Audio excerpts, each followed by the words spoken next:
the experts session. We've got Dr. Troy Lund, Dr. Florian Eichler, Dr. Stefan Kim. Any other experts out there want to come up? Feel free. Dr. T? Yay, Dr. T!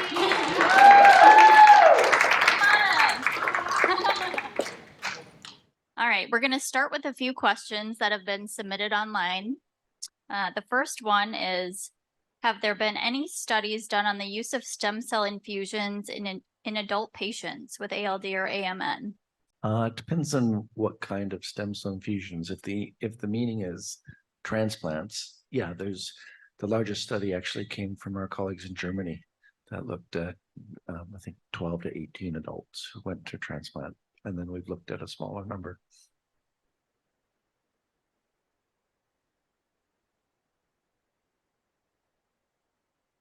But if the question relates to like MSC, then the answer is no, just hematopoietic cell transplant. All right. Next question.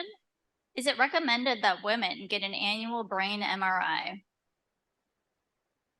No. We do ask for a baseline brain MRI. So I think anytime you come to an expert center, whether it's KKI, MGH, other centers, Minnesota, I think it's accepted standard that you would get a first brain MRI just to know what your baseline is, but we do not recommend serial annual brain MRIs beyond that. Hi.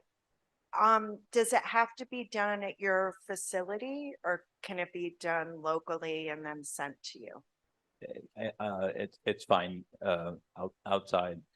If it can be done at our center, that's possible as well, depending on where you're going. And do people see you all first and then MRI, or MRI before the initial visit? Sorry. Yeah, no, it usually depends on whether you've seen a neurologist before or not. Okay. So if you have seen a local neurologist, they can order it. But usually if you've not seen a neurologist, it'll be hard to order an MRI. Okay, thank you. All right, this question was asked, I believe, during an emerging investigator presentation, so I'm not sure if you can answer. It's, should patients try to seek out sources of nirvanic acid? Are there food sources of nirvanic acid that they should look into, or is it possible to buy it over the counter or be prescribed nirvanic acid?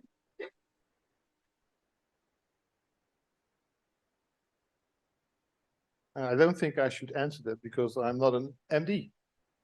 Okay. I never give medical advice. Okay, fair enough. Dr. Eichler, Dr. Lund? So I would just caution to obtain any supplements or lipids that have not been certified and are manufactured in a way that's GMP grade and safe. And I would tell people not to prematurely start taking supplements of which you do not know whether they work or whether they have side effects. And so I think if this turns out to be a helpful compound, there will be trials coming your way. Makes sense, thank you. Next question is, can Lorenzo's oil be used for AMN? Is it successful? And if so, how does someone get it?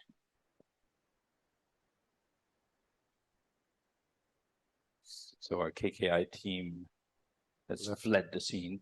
But I will attempt to do this. So that, yes, there was a Lorenzo's oil trial for AMN that was prematurely halted because of side effects in the placebo arm of the trial. I think there's been a lot of work done to try to understand and interpret that data, but to date, similar to the childhood studies, it's been difficult to find a clear effect upon neurological outcome measures. Lorenzo's oil in the US is not available. You would have to go outside the US to Canada or mail order, and we do not recommend that. Okay, thank you. All right, that is all we have right now for online questions, so we'll open it up to the audience. Does anyone have a question they would like to ask our panel?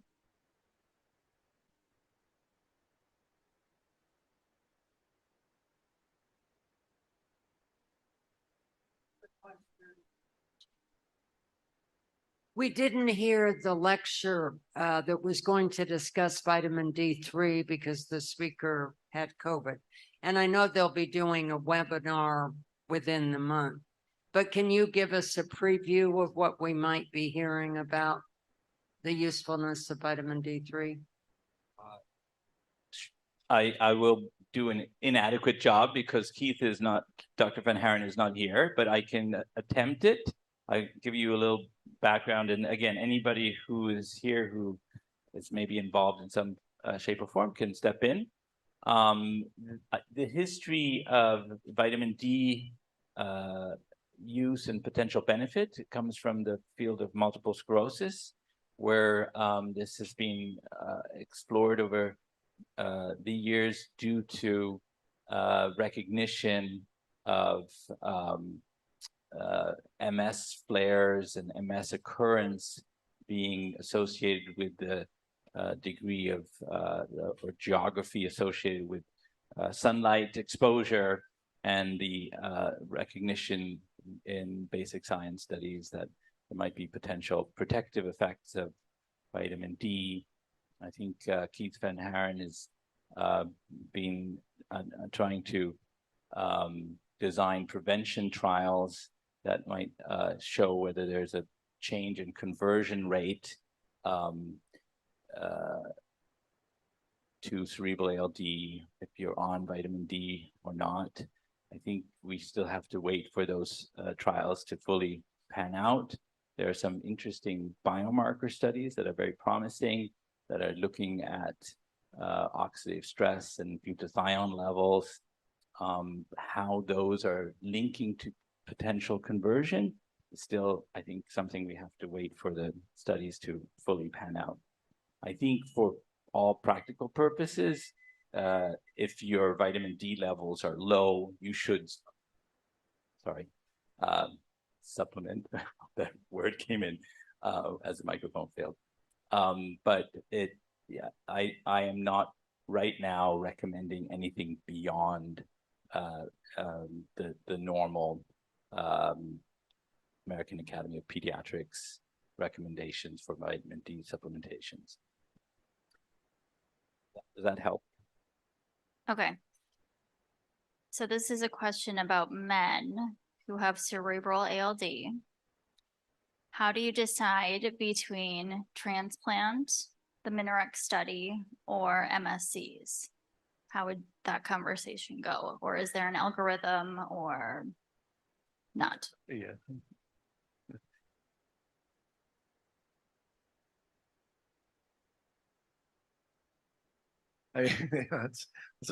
There's no algorithm. I guess one would look at less score gadolinium and EDSS to make a transplant decision, because a lot of men, might be quite advanced or often advanced, and then transplant's not the right route.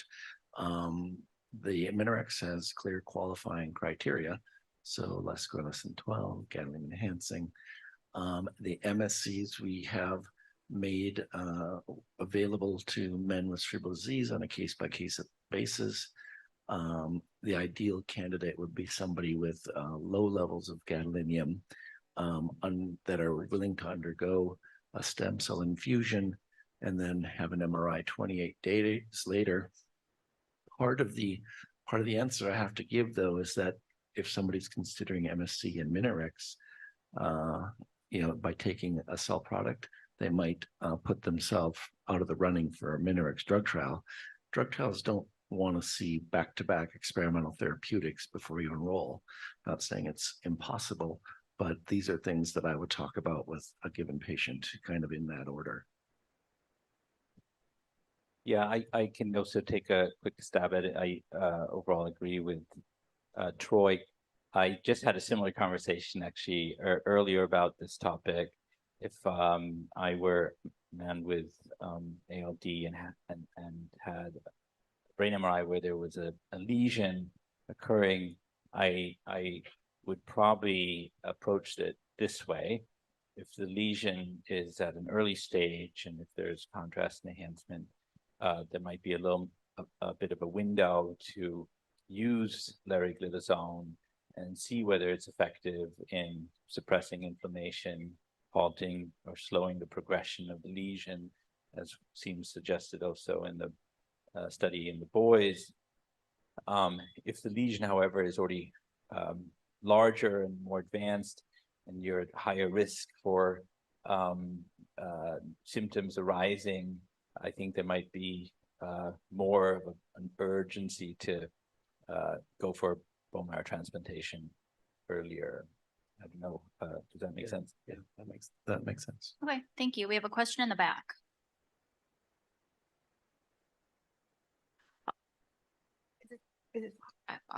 If we find ABCD1 VUS in a patient, who is in charge to report it to international database to change it to pathogenic?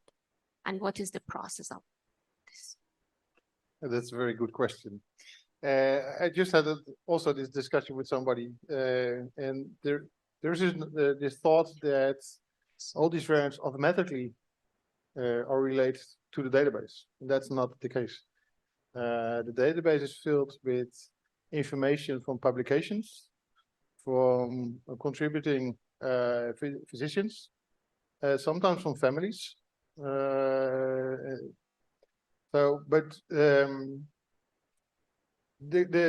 results from the newborn screening are not automatically given to me. So now I'm go to ClinVar and see if there are new ones every once in a while. But there's no automatic system.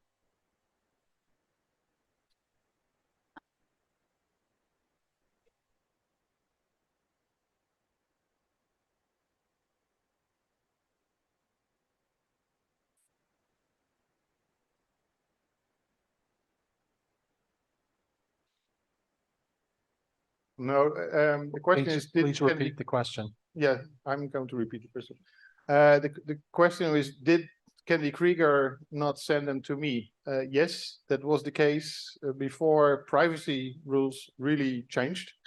And so when I think also the genetic testing went from Kennedy Krieger to Hopkins, and when it was under the supervision of the Peroxisome Disease Lab, and when we still used fax machines, and when that's not that long ago actually, using fax machines in hospitals.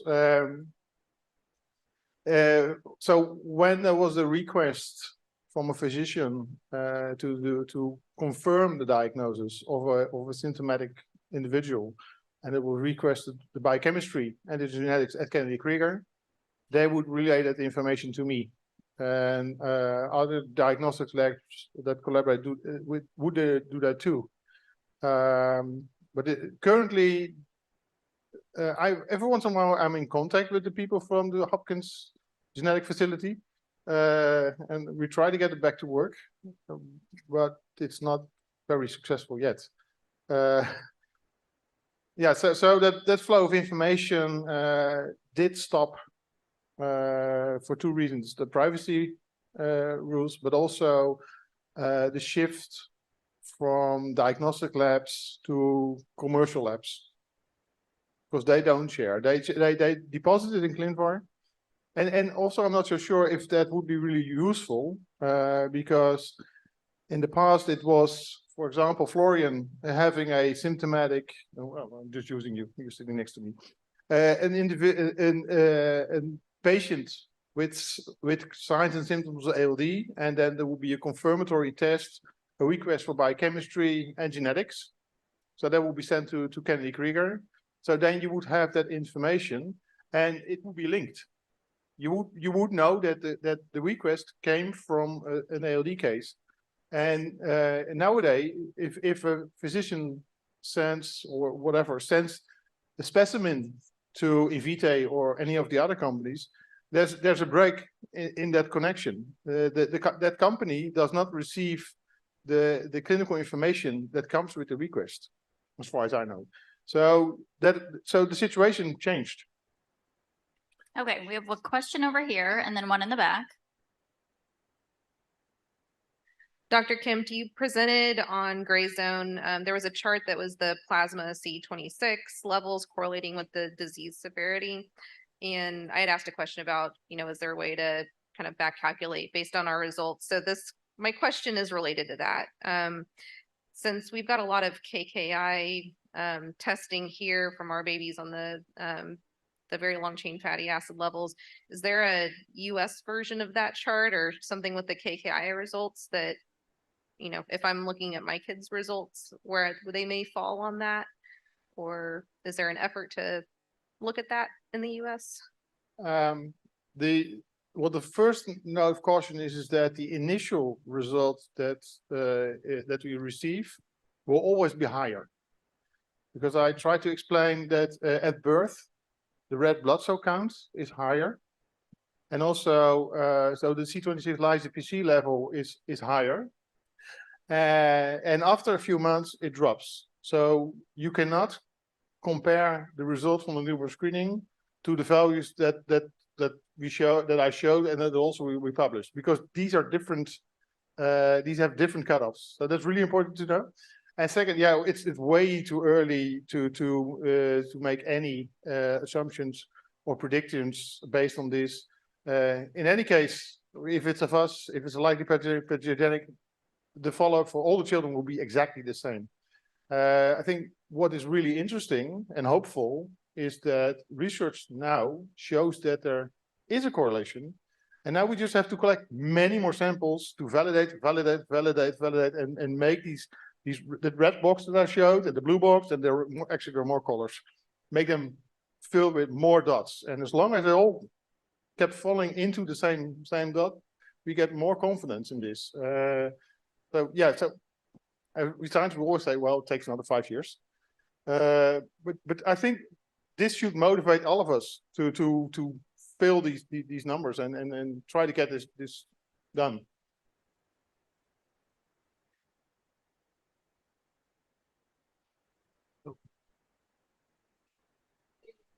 Luann, we have a question in the back first, then we'll come to you. Thank you all for your expertise. This is really invaluable information. I wanted to back up to what you were saying about receiving a baseline MRI for a female with ALD. At what stage would you recommend that being done? Would you recommend it as early as childhood for a asymptomatic or pre-symptomatic female, or early adulthood, or once she begins exhibiting symptoms? Early adulthood. And certainly if there are symptoms, it makes sense to get one as well. But I think it should happen at a time point, in my opinion, when she can know about her diagnosis and make decisions about her own care and engage then. Of course, if there are concerns earlier in childhood about symptoms, most likely they're not ALD related, but then the brain MRI can provide some reassurance. Thank you.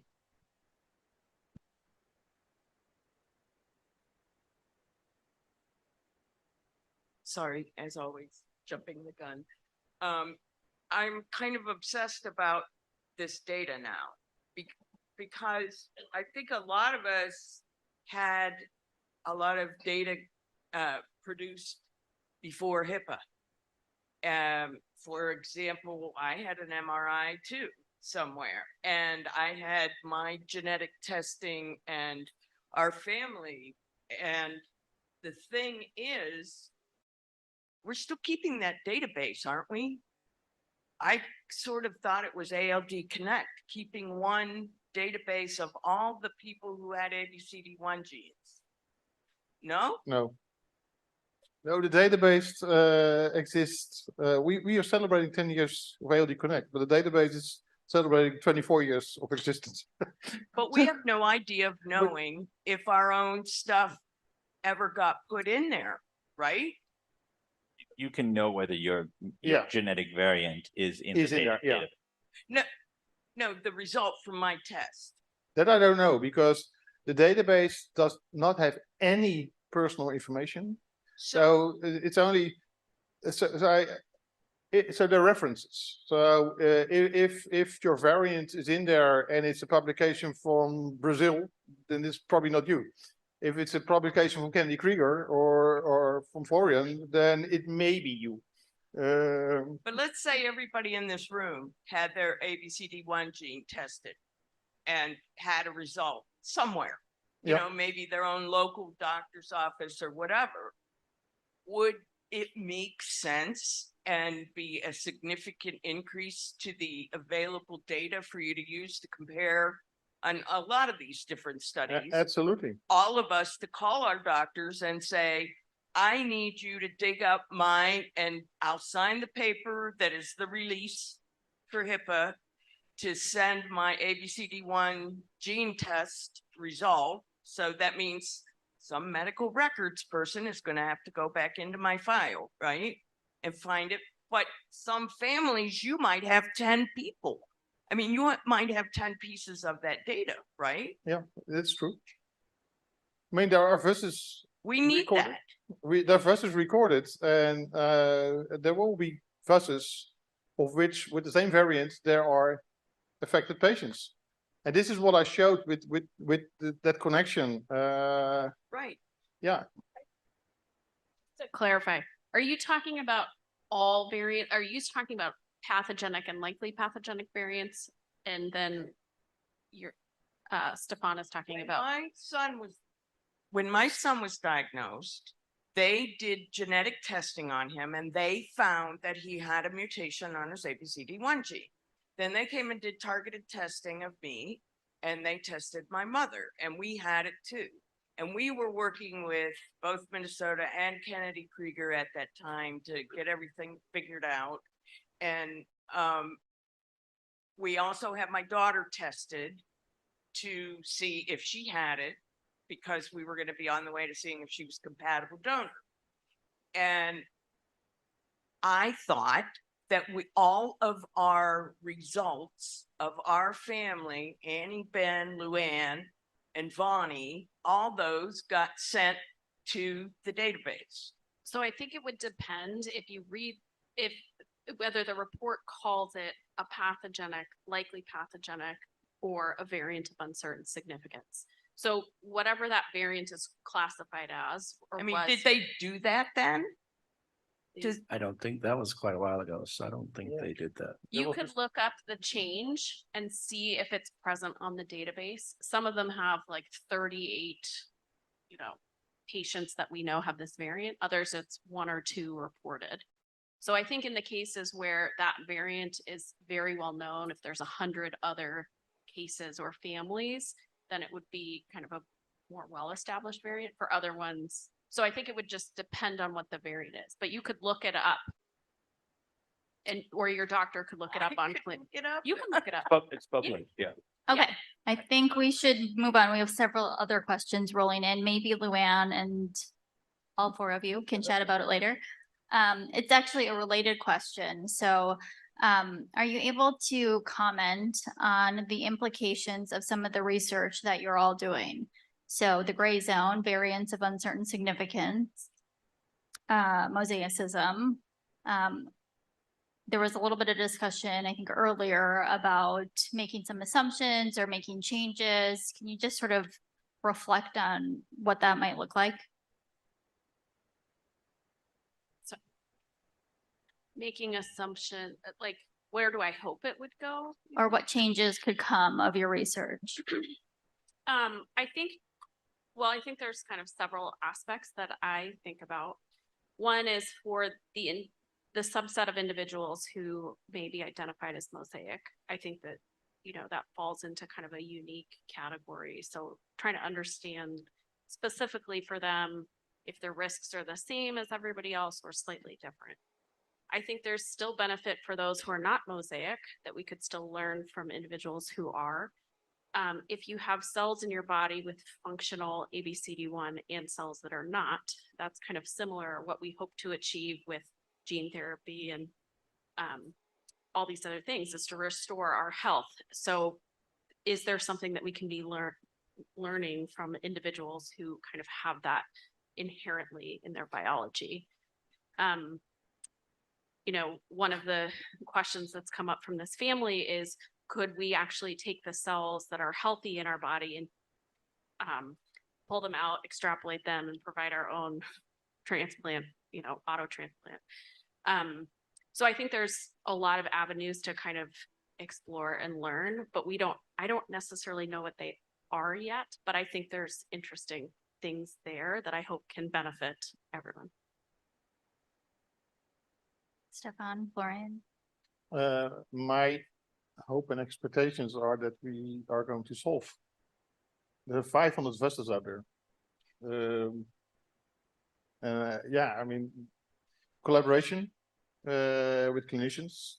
If they have an affected individual and it's reported as a VUS in the database, we can reclassify it. Biochemistry, if it's a VUS and we measure it again, and it is in the ALD range, it's pointed towards a pathogenic variant. Yeah. do you see it's changing standards of care, or do you think there are implications for newborn screening? Yes, because that's the harmonization project that I talked about that Joe Orsini is leading. It is clear that currently, and it's nobody's mistake, this is the way things work, is that the cutoff levels in the screening are too low. They're also not aligned in every state. Many states have different cutoff levels. And this international collaboration and these efforts of solving these fuzzes should eventually lead to increasing the cutoff levels, so that's non-disease variants. These little this one amino acid changes that have an effect on the protein, but that not make you sick. And they exist. They exist in any gene. So why would ALD be an exception? That's impossible. So they are there, and they should not be picked up. So one, they should be flagged, and they should be prevented from being screen positive. Just to add a example, we had a family who the mother went through carrier screening, was told she did not have anything flagged on carrier screening, and she had a positive newborn positive baby with ALD. Went back to her carrier screening, and in fact, she had a VUS that had not been reported because it's a VUS. So this absolutely, she was mad, as she should be. You know, we're hoping that we change the path for women like that. Dr. Eichler, Are you- Dr. Lund, any comments? So about our research in general and our expectations. Okay, so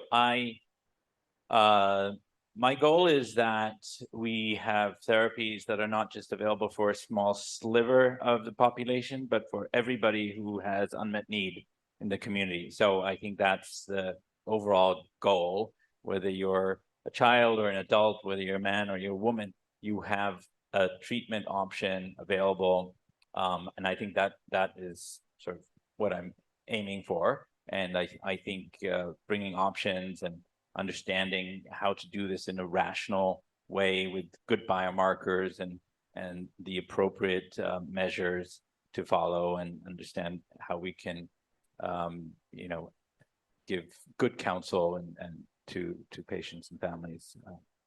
So hope that's not too vague, but I think that's the overall goal. It's great.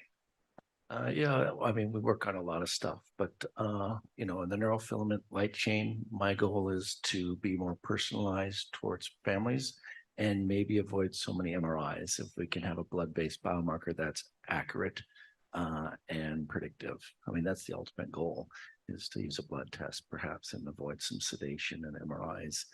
For the brain engraftment stuff, my goal there is to reduce chemotherapy, so we don't need so much chemotherapy to accomplish what we want to do for cerebral disease. For the MSC project, if it works, my goal is to get rid of transplant, so that you can get in remission without a transplant and maybe just a one-time cellular product. All right, we'll go back to Ken. No, Thank you. this is real quick. I'm just following up with Luann had talked about earlier as far as medical records. Taylor Kane had got me hooked up with a website. It used to be called Only Stripes. I think it All was- stripes. All Stripes, that's it, which they just sold out, I think. But basically what you did, you just said, you give them all the places you've ever went to, you sign a form and they go in and, you know, you authorize for them to pull that data. And then there was like a dashboard of like all my medical records. Also in there too, it says that you can agree to send that for basically for research purposes. So that's probably into some database. I mean, I don't know who or where that database is, but it just made it seem like an easier way than you trying to call. Yeah.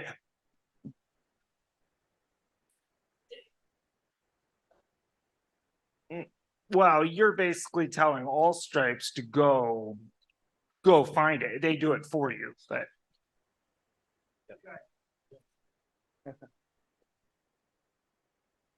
I was just gonna say, unfortunately, All Stripes didn't just merge with someone, they wound down, so it was not. It is my understanding that they wanted you to say, yes, it can be used in research, because then they would sell that data to research, and that's how they were gonna fund their model. So it's a lot of effort for people to go in and find old records, like not all the hospital systems talk to each other, they don't even you know, and so, yes, there was a ton of effort for them to go do that, but it was not financially viable because they were then trying to sell it to research. For a long time, ALD Connect has been trying to encourage patients and researchers working in our field to please share the data, the de-identified, return it to the community, make it available so other smart people with other smart ideas can try and churn it. So, you know, just as patients and consumers, I urge you to ask that question when you're having testing done, and if it can be used for another purpose, and if you can be broadly consented so that they can continue to work with the data that exists.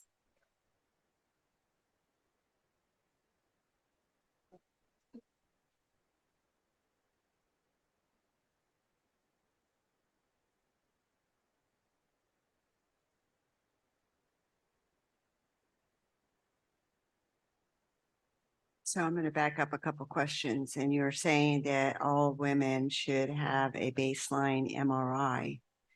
So what would provoke somebody to get a second one? Second MRIs, I think if there are changes in neurologic symptoms, if there is this rare occurrence of having your second allele being affected, we know it doesn't happen very often, but we think in maybe 1% of women, we do see the second allele being affected, and very long chain fatty acids being in the male range. And I think each one of our centers has seen, you know, 1 or 2 women convert to cerebral disease. We know it's exceedingly rare, but that is one thing I have now, you know, I try to be cautious about and not make the reflexive assumption that women are not going to have brain disease. So would they actually start presenting with cerebral symptoms that would make you point to that? Or well, the reason to get the baseline MRI is that I would try to catch it before symptoms arise. So then that's my question. So I don't understand that. So there's that big space in between. You get your original one, and then why would you? What would lead to you saying, well, I think you probably ought to have another one? Okay, yeah, good question. So Jen, so I think it could be several things. Sorry, I misunderstood this. Okay, so after your baseline MRI, if you have very long chain fatty acids that are in the male range, if you have an ACTH that's high, that's indicating you're developing adrenal insufficiency, if you have new neurologic symptoms, any combination of those would prompt a follow-up MRI. You just described half of us in this room. No, women don't develop adrenal insufficiency. Oh, we don't have adrenal We don't have develop adrenal adrenal insufficiency, but we all insufficiency. have neurological And so, symptoms. and so anything that refers to supratentorial, so brain lesion, not myelopathy symptoms. Sorry. So are you saying that Addison's or adrenal insufficiency leads to cerebral involvement? No, but it does indicate that there is a greater burden upon of ABCD1 dysfunction. Okay. And so I don't want to take this very rare occurrence and give you the impression that this is, something that all women are affected by, but it is a rare occurrence that one has to be aware of and appropriately put guardrails in. Okay, so the way I put guardrails in is I check very long chain fatty acids, and as long as they're not in the male range, they're in the normal female range, and there's no ACTH elevation, I don't get follow-up MRIs. Does that help, Janice? Yes. You're not satisfied.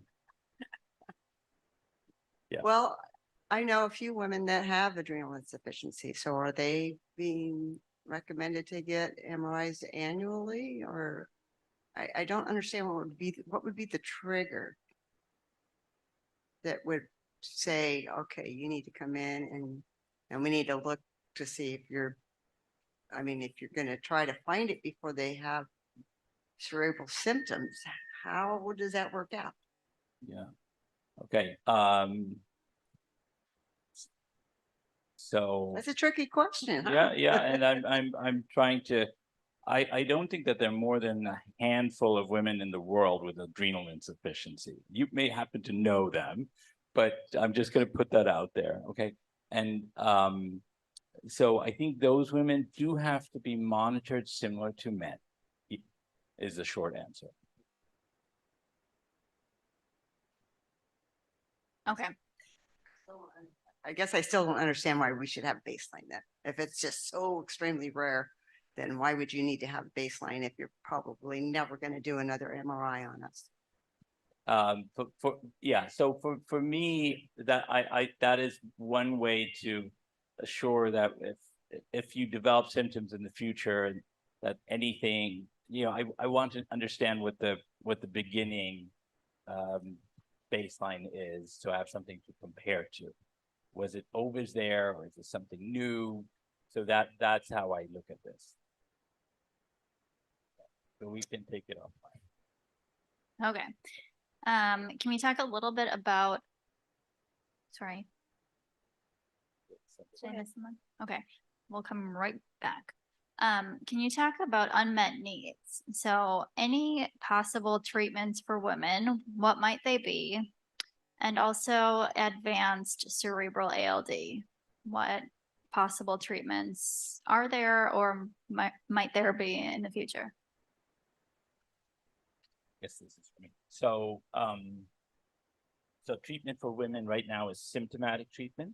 And I think that means largely understanding the signs and symptoms and the etiology, which means what's the root cause. And I would say the root cause for even something like leg discomfort can be a variety of different things. And you have to be able to distinguish whether it's a neuropathy, whether there are muscle spasms, whether there's vascular insufficiency, whether there's restless leg syndrome happening. So all of those things matter because you would treat them differently. Okay. Beyond that, to Janice's point, sorting out the very rare cases and making sure you're not missing something, and then for the advanced boys, or boys with advanced cerebral ALD, I think as Troy can also weigh in here, we all know how fragile and vulnerable that this population is. So trying to understand how we can intervene and halt disease without side effects of chemotherapy or side effects that might aggravate the disease is tantamount. I think we are aiming for faster delivery with an AAV that targets critical brain cells, the microglia, and trying to do that without conditioning regimens seems to be, for me, the next step. Yeah, we've certainly tried, well, it must be up to 21 different drugs by now for advanced boys without a whole lot of success. We did a lot of Avastin therapy recently. Unfortunately, we changed the MRIs, but all the boys, the 6 boys progressed, 2 died from their disease, actually. The other problem is it's getting very, very hard to prescribe drugs that are off-label. And so I used to be able to come up with a cocktail, prescribe it, and I wasn't questioned about it. Nowadays, you try to prescribe anything off-label and you get pushback from the insurance company and the drug companies. So it ends up being quite exhausting. So referring right now, I talk about antioxidant therapy and kind of things that are non-toxic. I talk about maintaining good quality of life. And then, we'll see what's on the horizon. Okay, I'm going to sneak this one in because you sort of alluded to this maybe. The question is, will Skysona be available for adults? As far as I know, we have to go by the product label, which is, for children. And I'm not aware of any adult indication, though I don't know what the company's future plans are. So anyone else can weigh in. I don't know what the company's future plans are, but I will say that as an adult, cell-based therapy, as Troy may have alluded to earlier, comes with the need to have a whole scale, higher volume of cells transfected. That is already challenging for children. So to know whether that's even feasible is questionable. Okay, thank you. When you were referring to the rare condition of 2 alleles having the ABCD1, so you'll have to clarify this for me. Would that be on the same X chromosome, or would that be both X chromosomes of the female is affected? So we have 2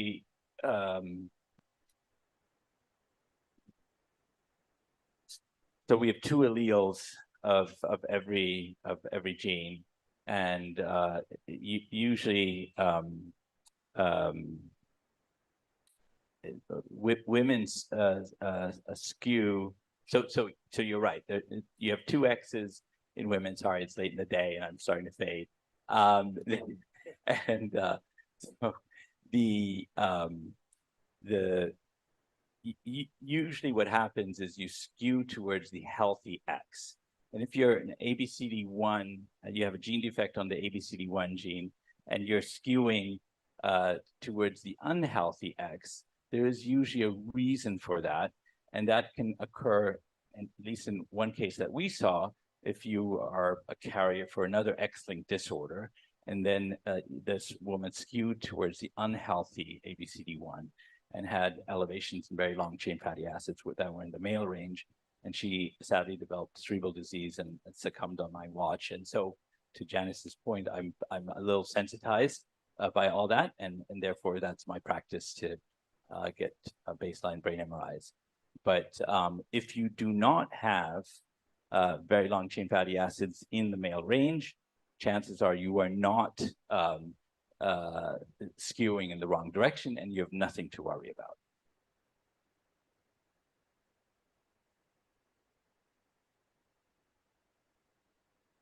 I have not seen it myself. There have been various reports of maybe about a dozen women in the literature, all single case reports with very scanty information on the genetics. So we do not know. We can only say maybe.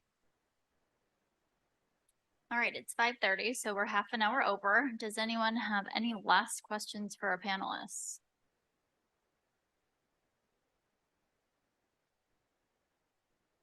I have a question.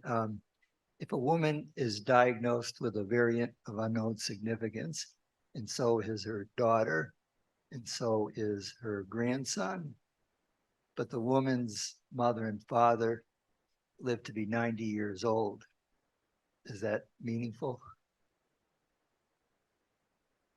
wonder whether that they really have this or not.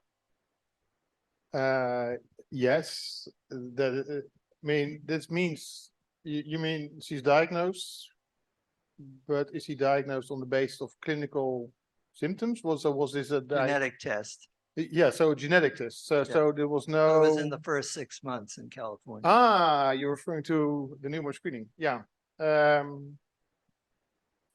Yeah, well, this is a typical gray zone thing. If so, the gray zone says if you are tested positive in newborn screening and you don't have a family history of ALD, and the report comes back as a fuss, then we need to work on this because we have seen many families. We see more and more and more families that are suddenly faced with a screening result. And like I showed, what often happens is that that the geneticist starts looking in the family, and then genetic testing, and then adult males are being identified, and they suddenly are faced with a label. Now I have ALD, but I have no complaints, and that is something that's really strange, and but it's also very important. Because if these men are seen by a neurologist, and the neurologist says, "Well, I don't see any signs of ALD," and we get access to their blood sample, and we measure C26 lyso-Pc, and it's really low, then there's a growing body of evidence that this may be a false positive result from the screening. And you refer to California, and we talked about this, and that triggered me because you also mentioned in the 6 months of the initial screening in California. And I remember that California started, I think, in September, but they did a retrospective analysis until the 1st of January. And for some reason, they decided to lower the cutoff. And I think they found like 1 in 2,000 positive cases, which overwhelmed the system. And then they within a few months they had to raise the cutoff, and then it starts slowing down. But on a personal note, I think that, and I asked people in California, I said, so what are you going to do with the screen positive cases from the first 6 months that you would not have picked up now with the higher cutoff? So we can investigate. So this is a gray zone thing. So we have to investigate it, because there is a chance that that the boy would not have been picked up with the recent level cutoff level. I hope I make myself clear. Yeah. Thank you. Yeah. And I think families, the extended family is hugely important. So I think more than ever, we are looking at older family members. If the same variant is present and they're asymptomatic, that provides huge reassurance.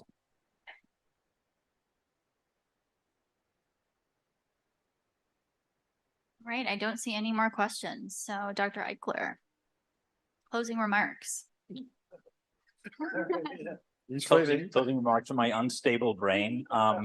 So I guess I will just say, as usual, I'm carrying away from these 2 days this an incredible inspiration of hearing all of you and your questions and concerns, and this will fuel us for another year to hopefully make advances in the field. And talking to all my colleagues, I think we're energized and really want to make a difference and expand options and therapies. And I think this really has to happen as a community. So thank all of you for being here and contributing to research and clinical care.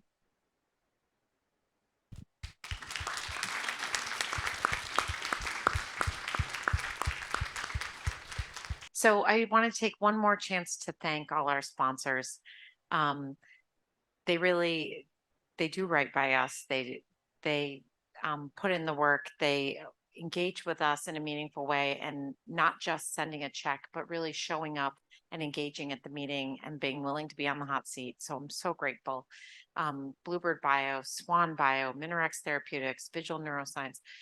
Without their help, we could not be where we are. Thank you all for being here. Safe travels.